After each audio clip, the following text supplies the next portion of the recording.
aumentar los esfuerzos con los subsidios actuales, de tal manera que hoy ya tenemos 10.000 familias beneficiadas con subsidios de vivienda de interés social que han podido cumplir el sueño de tener una vivienda propia, familias víctimas que cumplen este sueño. En vivienda rural, no solamente le dimos un enfoque de focalización hacia familias víctimas, sino que también le dimos un enfoque territorial a la política. En la primera convocatoria, de los 99 municipios beneficiados, más de 50 son municipios PEDET, inversiones del orden de los 200.000 millones de pesos, donde 160.000 millones son aportados por la nación.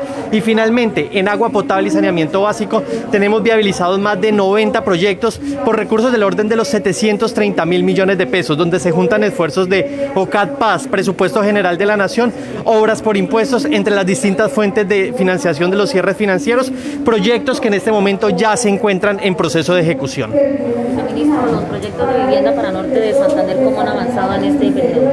Han avanzado muy bien. De hecho, en Norte de Santander, los 4 municipios elegidos son municipios PEDET. Se adelantó el proceso de focalización de los beneficiarios, concertación de las tipologías. Esto es un proceso participativo, donde se miran espacios, se miran distribuciones, se miran materiales. Van muy avanzados. Ya estamos próximos al proceso de contratación para iniciar la fase de ejecución de las viviendas. Se está revisando lo que ha venido ocurriendo, por ejemplo, en Cúcuta, donde hay muchos proyectos de vivienda que han presentado dificultades en materia de, pues, el tema de lluvias, y se han generado algunas situaciones irregulares con esos proyectos de vivienda.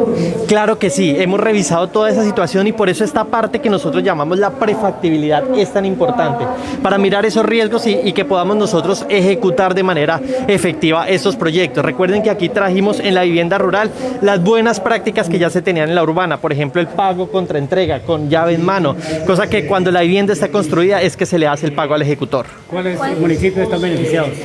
Tenemos a Teorama, San Calixto, tenemos a Convención, tenemos a El Carmen. Esos son los 4 municipios beneficiados de la política aquí en Norte de Santander.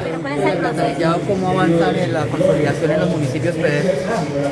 Van muy avanzados, eso es un proceso de estructuración largo, pero donde ya tenemos más de 90 proyectos viabilizados, donde ya tenemos inversiones de más de 700.000 millones de pesos en la construcción de esos proyectos. La mayoría ya se encuentran en fase de ejecución, hay unos que están todavía en fase de contratación. ¿Cómo se benefician esas personas? ¿Cuál es el proceso a seguir para que las personas realmente terminen beneficiándose? Hay un ejercicio de focalización territorial aquí. ¿A quienes les queremos llegar? A familias en condición de víctima, condición de pobreza extrema, a los más necesitados. Se hace el cruce con las bases de datos y hay también una focalización territorial donde deben estar cerca entre ellas para que justamente logremos el cierre financiero de los proyectos. Entonces aquí ya ese ejercicio de focalización está muy avanzado. Con la focalización y la concertación de las tipologías viene ya el proceso de verificación en sitio de las condiciones prediales para iniciar el proceso de contratación. Exactamente, ¿quién las selecciona finalmente? ¿Quién selecciona a estas familias? Es un proceso y es una metodología muy interesante que desarrollamos de manera juiciosa el año pasado.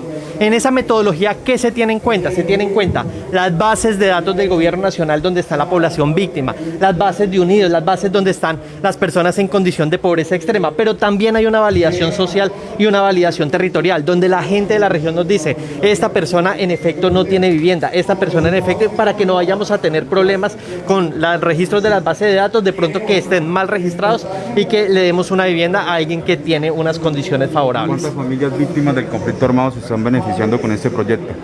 Esperamos que sean 200 familias beneficiarias en esta primera convocatoria. ¿Cuál es nuestra idea? Tener una muy buena ejecución para pedir más recursos para la próxima vigencia y volver a hacer otra convocatoria. 200 en el Catatumbo. 200 en el Catatumbo. Muy amable, doctor. No sé, muchísimas gracias.